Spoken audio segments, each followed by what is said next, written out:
আমার বান্ধবী অনেক দিন থেকে আমাকে বলছিল তোমার হাতের না রুই মাছের মাথা দিয়ে মুড়ি ঘন্ট খাবো, তাই আজকে ওটাই বানাচ্ছি।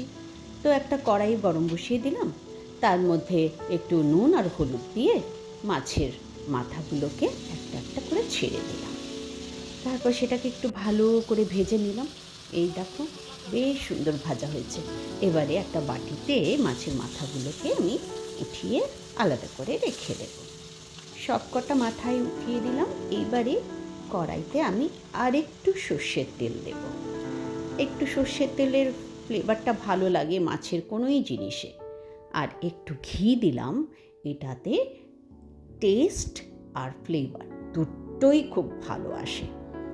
তারপরে এর মধ্যে আমি একটু তেজপাতা, দারচিনি, গোটা গোলমরিচ, লবঙ্গ আর এলাচও আমি দিয়ে দিলাম। তারপর একটা পেঁয়াজ কুচিয়ে রেখেছিলাম, সেটা এর মধ্যে ছেড়ে দিলাম। ওটাকে একটু নাড়াচাড়া করে আলুগুলো আমি ডুমু ডুমু করে কেটে রেখেছি, সেই আলুগুলোকে আমি এর মধ্যে দিয়ে দিলাম। একটু ভাজা ভাজা করব, পেঁয়াজের সাথে আলুটাও ভাজা হবে, তাই একটু আমি উপর থেকে নুন ছড়িয়ে দিলাম। কেন কি আলুর মধ্যে নুনটা ঢুকে গেলে বেশি ভালো লাগে, খেতেও টেস্টি হয়। এবারে ভালো করে নাড়াচাড়া করে ঢাকা দিয়ে দেব। এই যে ঢাকা দিয়ে দিয়েছি। এবারে ঢাকা খুলে আবার একটু নাড়াচাড়া করে দেখলাম যে ভাজা ভাজা হচ্ছে। তো একটা বাটিতে এবারে মশলা রেডি করে নিচ্ছি। 1 চামচ হলুদ গুঁড়ো, 2 চামচ লাল লঙ্কা পাউডার, 1 চামচ ধনে গুঁড়ো আর 1 চামচ জিরে গুঁড়ো দিয়ে দিলাম। তার উপরে আমি 2 চামচের মতন আদার পেস্টও দিয়ে দিলাম। দিয়ে এবারে একটু জল দিয়ে সেই পেস্টটাকে একটা চামচের সাহায্যে ভালো করে মিক্স করে নেব। যত ভালো মশলাটা মিক্স হবে ততই ভালো লাগবে খেতে। এই যে ঢেলে দিলাম। এবার একটু জল দিয়ে বাটিটা ধুয়ে যে লেগেছিল মশলাটা, সেটাও আমি এর মধ্যে দিয়ে দিলাম। এবার খুন্তি দিয়ে ভালো করে আলু আর পেঁয়াজটাকে নাড়াচাড়া করে দিলাম। এবারে এটাকে একটু ঢাকা দিয়ে রাখবো, একটু কষতে দেব। হয়ে গেছে কষানো। এবারে মাছের মাথাগুলোকে দিয়ে দিলাম।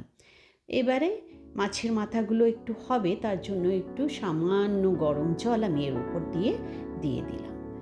খুন্তি সরিয়ে ঢাকনাটা লাগিয়ে দিলাম। অন্য একটা কড়াইতে 1 চামচ ঘি গরম করলাম। সেটার মধ্যে যে আমি আগের থেকেই প্রায় 15-20 মিনিট আগে ভিজিয়ে রেখেছিলাম গোবিন্দভোগ চাল 2 মুঠো, সেই চালটা আমি এর মধ্যে ছেড়ে দিলাম। একটু ভাজা ভাজা করব, তাহলে না ভীষণ ভালো লাগে মুড়ি ঘন্টতে। গন্ধটাও ভালো লাগে, খেতেও খুব ভালো লাগে। ভালো করে ভেজে এর মধ্যে আমি জাস্ট 1 চামচ দারচিনি পাউডার দিয়ে দিলাম। এটার টেস্টটা অসাধারণ হয় আর ফ্লেভারও। ব্যাস, ভাজা হয়ে গেছে। এদিকে মাছের মাথাগুলোও সেদ্ধ হয়ে গেছে। তো একটু ভেঙে ভেঙে আমি দিয়ে দিলাম। আর আলুটাও একটু দেখলাম যে সেদ্ধ হয়ে এসছে, আর একটু হবে। তো চালটাকে এবারে আমি এর উপরে দিয়ে দিলাম, সম্পূর্ণ চালটাই এর মধ্যে দিয়ে দিলাম। তারপর আমি একটু নাড়াচাড়া করব, একটু জল দেব। 2টো খুন্তির সাহায্যে চাল, মাছের মাথা, আলু সব একসাথে ভালো করে মিক্স করে দিলাম। কেন কি মুড়ি ঘন্ট তো একটু ভালো করে নাড়াচাড়া না করলে এটা ভাল লাগে না, আর মাথাগুলো একটু ভেঙে দিতে হয়। এবারে একটু গরম জল বেশি করে দিয়ে ঢাকা দিয়ে দেবো সেদ্ধ হতে। এইবার ঢাকা খুলে আহা হা হা, কী যে সুঘ্রাণ বেরোচ্ছে, কি বলি তোমাদের। এইবারে তো খাবারের পালা। খেতেও দারুণ টেস্ট হয়েছে। তোমরা এরকমভাবে বানিয়ে দেখো, দারুণ লাগবে খেতে, অসাধারণ টেস্ট। আর আমার চ্যানেলটাকে সাবস্ক্রাইব করতে ভুলো না কিন্তু, আরও নতুন নতুন রেসিপি পাওয়ার জন্য। ঠিক আছে বন্ধুরা, টাটা, আবার নেক্সট ভিডিওতে দেখা হবে।